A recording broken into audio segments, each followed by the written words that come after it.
Bismillahirrahmanirrahim.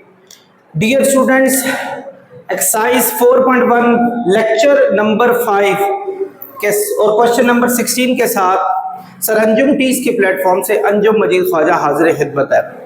Dear students, जैसा आपने पिछले लेक्चर्स में देखा कि कुछ क्वेश्चंस ऐसे होते हैं जिनकी फैक्टराइजेशन के लिए हमने कंप्लीटिंग स्क्वायर मेथड करना पड़ता है, उसके बगैर हम उनको सॉल्व नहीं कर सकते। जिसकी सबसे अच्छी एग्जांपल ये क्वेश्चन है। आप देखें, आपके पास थर्ड टर्म नहीं दी हुई कोई भी, इनफैक्ट हम उसको सेकंड टर्म कहेंगे, सेकंड टर्म नहीं दी हुई, यानी सिर्फ टू टर्म्स का टोटल मजमुआ दिया हुआ है, ओवरऑल टू टर्म्स हैं, तो इसलिए हम इसको मिड टर्म ब्रेक फैक्टर की तरफ नहीं ले जा सकते। डियर स्टूडेंट्स, पहली चीज आपने टेस्ट करनी है वो ये कि क्या दो स्क्वायर्स के बीच में माइनस है या नहीं है। अगर दो स्क्वायर्स के बीच में माइनस का साइन हो तो हम उन दोनों को एक दफा प्लस में और एक दफा माइनस में लिखते हैं, लेकिन अनलकीली हम यहाँ इसके बीच में माइनस का साइन नहीं देख पाए।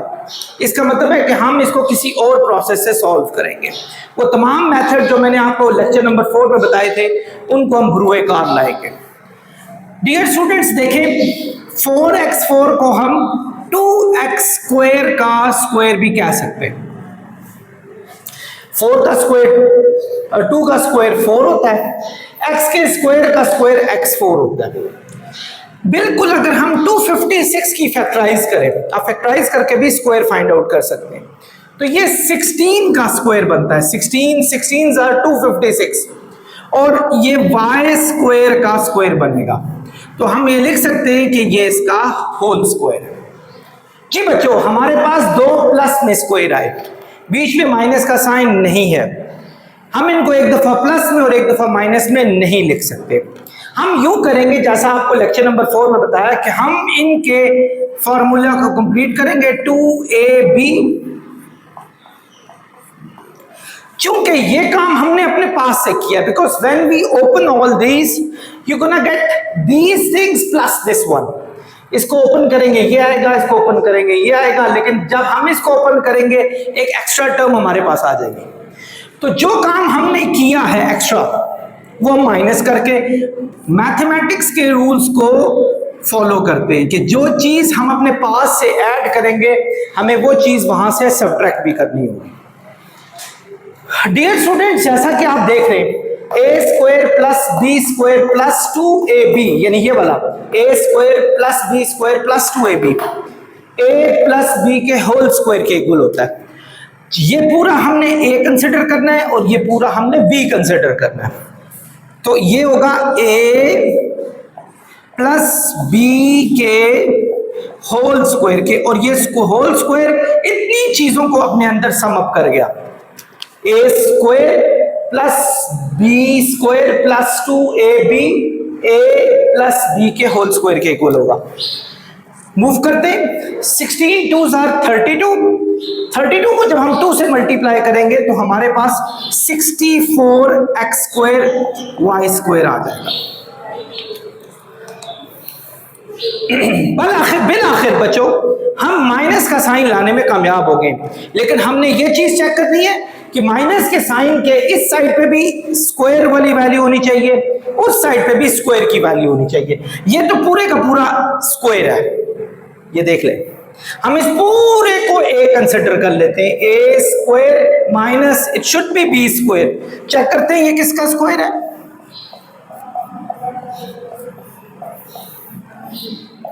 $64 बेटा, एट 64 और ये xy का, ये इनका होल स्क्वायर हो जाएगा। a square minus b square होगा, a ये देखें a square minus b square होगा a plus b a minus b, तो ये होगा a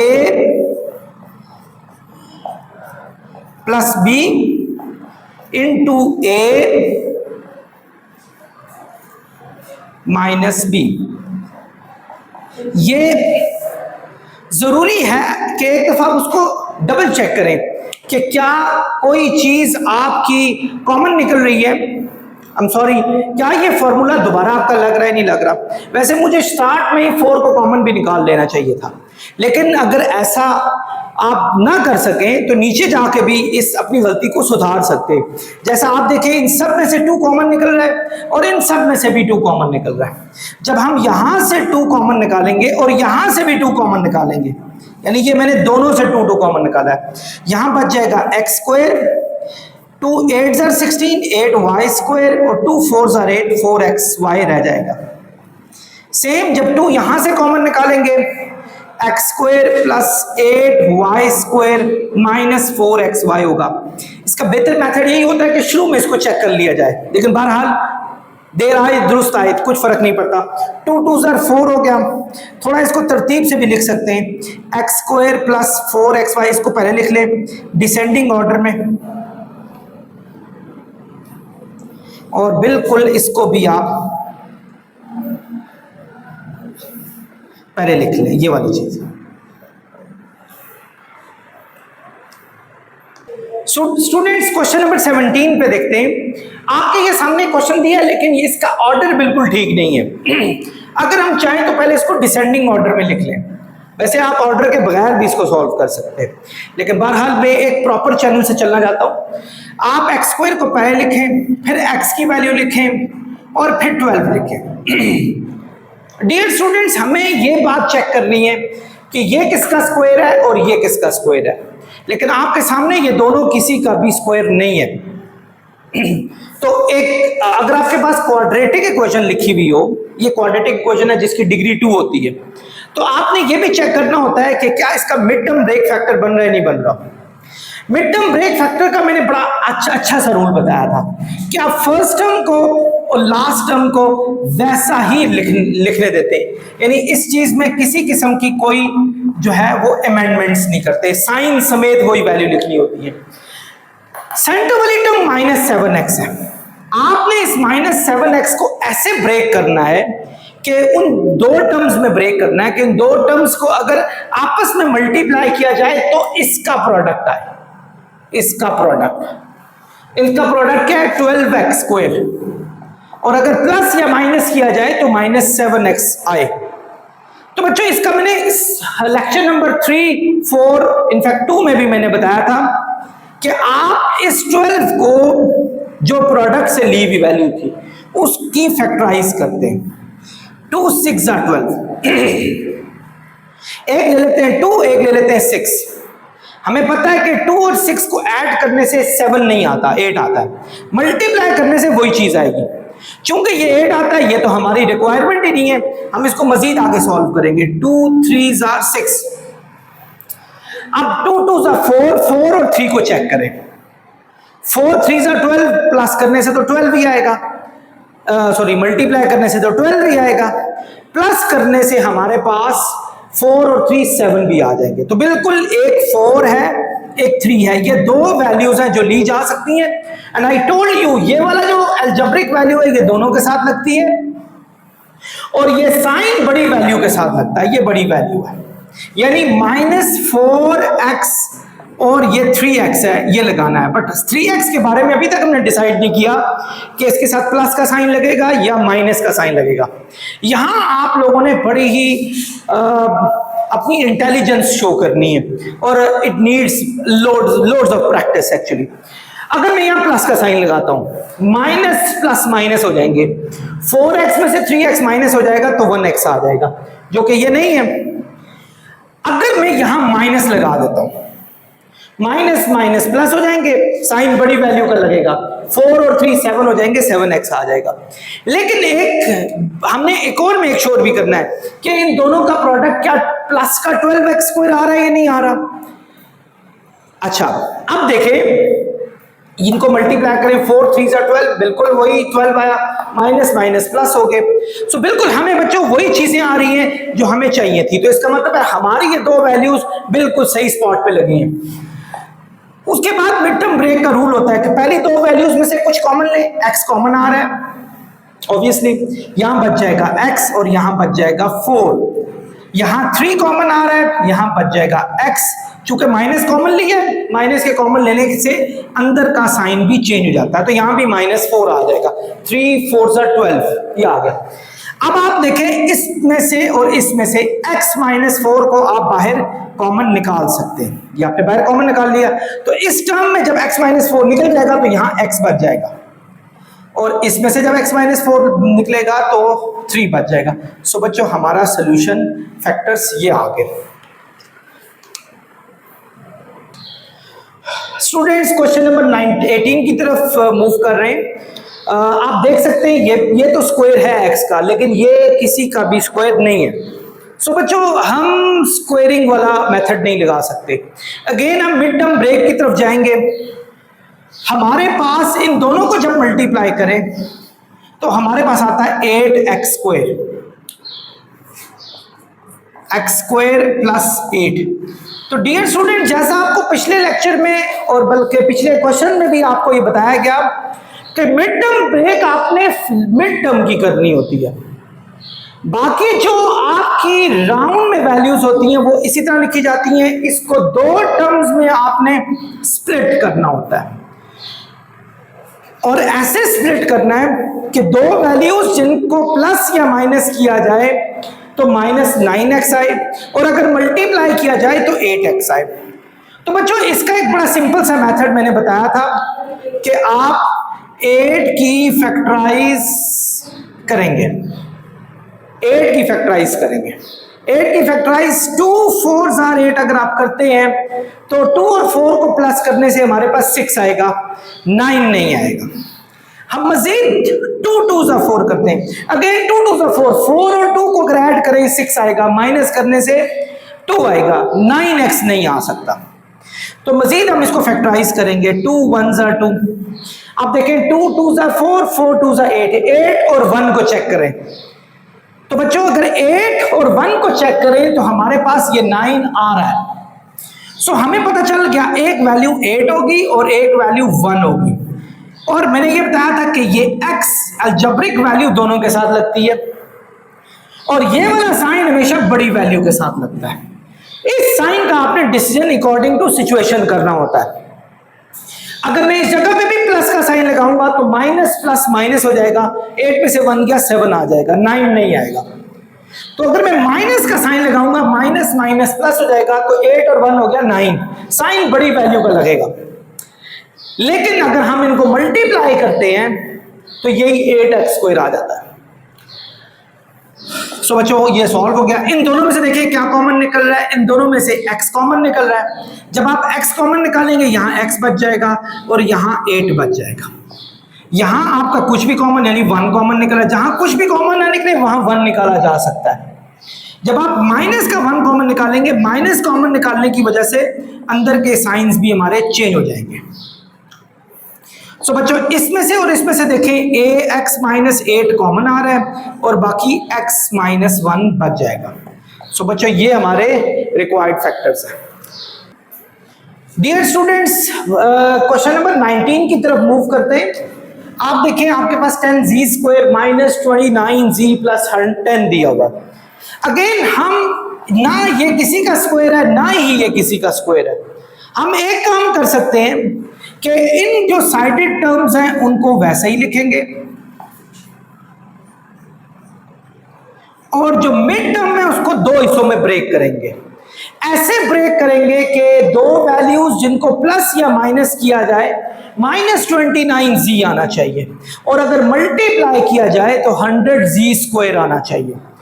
तो हमने दोबारा सुन लें, दरमियान वाली वैल्यू को 2 हिस्सों में स्प्लिट करना है कि अगर उनको मल्टीप्लाई किया जाए तो 100z स्क्वायर आए, प्लस या माइनस करें तो सेंटर वाली टर्म -29z है, यानी सेंटर वाली टर्म -29z है और जो हमारे पास मल्टीप्लाई करके आना चाहिए वो 100z स्क्वायर प्लस का आना चाहिए। 100 की फैक्टराइज करते हैं, मैंने आपको बताया था जो प्रोडक्ट वाली होती है वैल्यू उसकी फैक्टराइज की जाती है। 250s are 100, 52s are 100 तो बन जाएगा मल्टीप्लाई करके, लेकिन आप चेक करें कि इनको प्लस या माइनस करने से 29 आता है, बिल्कुल भी नहीं आ रहा। 50 में से 2 माइनस करें तो 48 आता है। 2 से फिर दोबारा करें 25 और ये 4 है। बिल्कुल स्टूडेंट्स, 25 और 4 को जब हम ऐड करेंगे तो 29 आ जाएगा और मल्टीप्लाई करने से वैसे ही 100 आ जाएगा। तो एक वैल्यू हमारे पास 25 आई और एक वैल्यू हमारे पास 4 आई। मैंने आपको बताया था कि ये चीज जो होती है ना वो इसके साथ भी लिखी जाती है और यही चीज इसके साथ भी लिखी जाएगी, ये जी। और ये साइन हमेशा बड़ी वैल्यू के साथ लगता है और ये साइन का डिसीजन आपने खुद लेना होता है अकॉर्डिंग टू सिचुएशन। अगर मैं यहां प्लस लगा दूंगा तो 25 माइनस का, ये प्लस का, माइनस प्लस माइनस हो जाएगा और हमारे पास 29 नहीं आएगा, क्योंकि 25 में से जब हम 4 माइनस करेंगे तो 21 आएगा। अगर मैं यहां माइनस का साइन लगा लेता हूं तो माइनस और माइनस क्या हो जाएंगे, प्लस। 25 और 4 हो जाएगा 29 और साइन बड़ी वैल्यू का लगेगा। लेकिन एक और मेक श्योर करना है कि इन दोनों को मल्टीप्लाई करके 100z² आ रहा है। तो स्टूडेंट्स, हमें सुन के ये खुशी भी हो रही है और सेटिस्फैक्शन भी कि वाकई माइनस माइनस प्लस 100z² भी आ रहा है। मल्टीप्लाई में बड़ी वैल्यू का साइन नहीं। सो आपने फर्स्ट 2 वैल्यूज में से कॉमन निकालना है। आप देख सकते हैं इन दोनों में से 5z हमारा कॉमन निकल रहा है, मैक्सिमम कॉमन निकाल रहा है। कुछ स्टूडेंट्स z कॉमन निकाल लेंगे, 5 नहीं निकालेंगे। So this is absolutely wrong. You have to take out the maximum common out of it. जब आप 5 यहां से कॉमन निकालेंगे, 5 2 10 आएगा और जब z निकालेंगे तो ये सिर्फ z आ जाएगा। 5 5 25, 5 आ गया, लेकिन z कॉमन निकाला जा चुका है, सो इसकी कोई वैल्यू मजीद हम इसको मजीद नहीं कर सकते। सेम इन दोनों में से देखें कौन सी चीज कॉमन निकल रही है, 2 कॉमन निकल रहा है। जब आप 2 इसमें से कॉमन निकालेंगे 2z आएगा, 2 2 4 और माइनस कॉमन निकालने से अंदर का साइन चेंज हो जाता है, 2 5 10 ये आ गया। ये दो चीजें सेम आना इस बात की दलील है कि आपका मिड टर्म फैक्टर बिल्कुल सही जगह पर लगा है। अब आपने इनमें से और इनमें से कॉमन निकालना है। 2z 5 इसमें से निकल रहा है तो यहां बच जाएगा 5z 2। सो बच्चों, ये रिक्वायर्ड फैक्टराइजेशन इसकी हो गई। क्वेश्चन नंबर 20 की तो मूव करें बच्चों। आप देखें कि फर्स्ट वैल्यू के साथ माइनस आया हुआ है। अगर फर्स्ट वैल्यू के साथ माइनस आया हो तो इसका एक वैसे अच्छा तरीका ये होता है आप माइनस कॉमन निकाल लें ताकि आप इजी हो जाए। जरूरी नहीं है, अगर नहीं निकालना चाहते उसके बगैर भी हो जाएगा ये सॉल्व। आप माइनस जैसे ही कॉमन निकालेंगे अंदर के तमाम साइंस चेंज हो जाएंगे।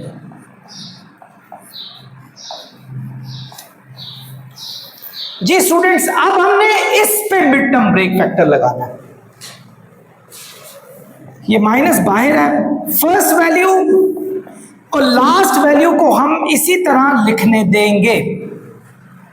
मिड टर्म को हम 2 हिस्सों में यूं ब्रेक करेंगे कि उनको प्लस या माइनस किया जाए, -13y आए, और अगर मल्टीप्लाई किया जाए तो इन दोनों का प्रोडक्ट 4 3 टाइम्स 12y² आ रहा है।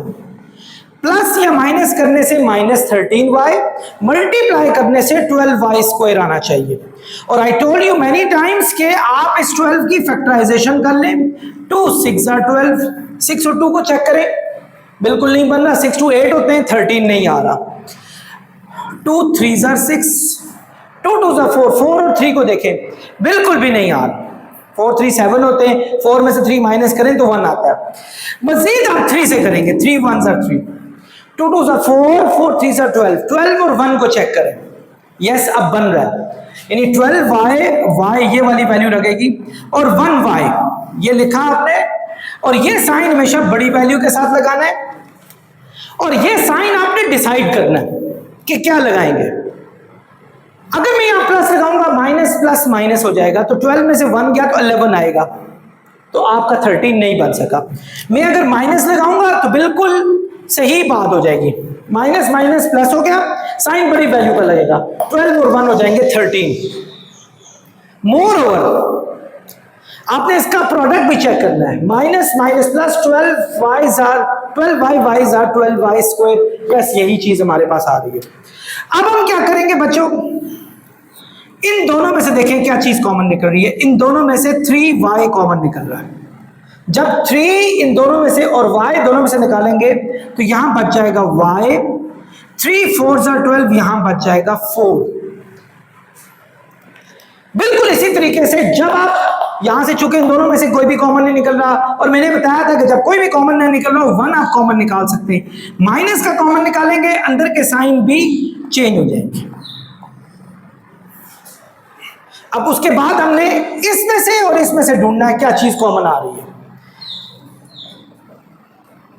इसमें से आपका एक y -4 और एक आ गया 3y -1। बच्चों ये हमारी रिक्वायर्ड फ्रैक्शन है। अगर आप चाहें तो इस माइनस के साइन को यहां से खत्म भी कर सकते हैं। आप किसी भी एक ब्रैकेट को ओपन करके अंदर के साइन चेंज कर दें, ये माइनस यहां से खत्म हो जाएगा। इसको भी कर सकते हैं, इसको भी कर सकते हैं, दोनों को नहीं कर सकते, किसी एक को, क्योंकि ये फैक्टर्स दिए हुए हैं हमारे पास। अगर ये फैक्टर ना होते तो माइनस सबके साइन चेंज कर देता, लेकिन फैक्टर में अगर बाहर माइनस का साइन हो, किसी एक फैक्टर के सारे साइन चेंज कर, तो वहां से माइनस खत्म हो जाएगा। एक्चुअली आप उस माइनस से अंदर वाली वैल्यूज को मल्टीप्लाई कर रहे होते हैं। यहां अगर कुछ नहीं है, -1 तो है, -1 को जब इससे मल्टीप्लाई करेंगे तो -y आएगा, इसको इससे करेंगे +4 आएगा, यानी 4 प्लस का आया और y माइनस का आया। यूं हमारे पास रिक्वायर्ड फ्रैक्शन ये भी हो सकती है, और आई थिंक पीछे आंसर भी इसी तरह का दिया हुआ है। यूं आपका माइनस यहां एब्जॉर्ब हो जाएगा। डियर स्टूडेंट्स, क्वेश्चन नंबर 21 पे चलते हैं। अगेन ये भी किसी का स्क्वायर नहीं है, ये भी किसी का स्क्वायर नहीं है, तो हमारे पास ultimately mid term break factor के चांसेस इंप्रूव हो जाते हैं। उसमें आपने पहली वैल्यू को और लास्ट वैल्यू को इसी तरीके से लिखना है। आपने मिड टर्म को, जो कि -21x है, और इन दोनों का प्रोडक्ट 90x² है प्लस का, आपने मिड टर्म को यूं ब्रेक करना है कि दो वैल्यूज जिनको मल्टीप्लाई करें तो 90x² आए, प्लस या माइनस करें तो -21x आए। तो इसका अच्छा प्रोसेस 90 की फैक्टराइजेशन है। 245 are 90, 245 का जा रहा है, नहीं जा रहा है क्योंकि 21 हमें नहीं मिल रहा। मजीद करें 3 15s are 45, 15 और 3 2s are 6। इसको देखें, 15 और 6 को अगर हमें ऐड करें 21 आ रहा है, मल्टीप्लाई करके तो 90 आना है। ये बात आप इस बारे में परेशान होने की जरूरत नहीं है। तो बच्चों, एक हमारे पास 15x आया और एक हमारे पास आया 6x, और ये साइन हमेशा बड़ी वैल्यू का लगेगा। मैंने कहा था ये x दोनों के साथ लग जाएगा। इस साइन पे आपने डिसीजन लेना है। ये साइन माइनस का होगा तो माइनस माइनस प्लस हो जाएंगे, तब जाके 21 बनेगा। अगर ये प्लस का हुआ तो 15 में से 6 को हमें माइनस करना पड़ेगा, जो कि 9 देगा, जो कि रिक्वायर्ड वैल्यू को हमारा पूरा नहीं करता। सो इन दोनों में से क्या कॉमन निकल रहा है? x कॉमन निकल रहा है, बाकी बच जाएगा हमारे पास x -15, और इन दोनों में से 6 कॉमन निकल रहा है, x -15। ये आगे बचा, माइनस कॉमन लेंगे तो अंदर का साइन भी चेंज हो जाएगा। ये और ये एक जैसे, अगर ये एक जैसे हो तो ये इस बात की दलील है कि आपकी mid term break factor really hit in bull's eyes, बिल्कुल ठीक हुई है। x -15 आपने कॉमन निकाला इन दोनों में से, इसमें से भी, इसमें से भी, बाकी आपके पास x -6 बच गया। सो बच्चों, ये हमारे रिक्वायर्ड फैक्टर थे। इसके साथ ही हमारा लेक्चर नंबर 5 यहाँ को ख़त्म पहुँचता है। इंशाल्लाह लेक्चर नंबर 6 में जो 4.1 के रिमेनिंग क्वेश्चन है, तब तक आप हमारे साथ हाजिर रहें। बहुत शुक्रिया। अस्सलाम वालेकुम।